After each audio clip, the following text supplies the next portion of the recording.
Hello everyone, মহালয়ার আগের দিনের ব্লগে বাড়িতে বসে না খুব বোর হচ্ছিলাম। এই ঘড়ির কাঁটায় তখন বাজে 9টা। ভাবলাম যাই একটু ঘুরে আসি, নিজের সঙ্গে একটু নিজে টাইম কাটিয়ে আসি। আমাদের বাড়ির খুব কাছেই কিন্তু কল্যাণী হাইওয়ে, আর কল্যাণী হাইওয়ের কাছেই হয়েছে একটা নতুন ক্যাফে, সোনাঝুরি হাট। দেখো মানে ক্যাফেটার নাম সোনাঝুরি। আর হ্যাঁ, দেখো কি সুন্দর না অ্যাম্বিয়েন্সটা।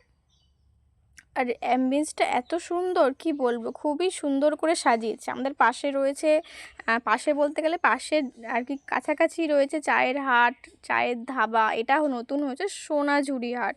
তো ভাবলাম যাই অ্যাম্বিয়েন্সটা কেমন একটু দেখে আসি, আর ঘুরেও আসি, আর কিছু খেয়েও আসি, যেটা আমি সব থেকে ভালোবাসি খাওয়া দাওয়া করতে। তো 1 প্লেট ভেজ চাউমিন অর্ডার করেছিলাম, 90 টাকা। তো আমিও খেতে থাকি, আর তোমরা আমার চ্যানেলটা অবশ্যই তুমি একটু সাবস্ক্রাইব করে দিও, লাইক কমেন্টস করো। আর টাটা, দেখা হচ্ছে অন্য কোনো ভ্লগে। খুব ভালো থেকো তোমরা সবাই, টাটা।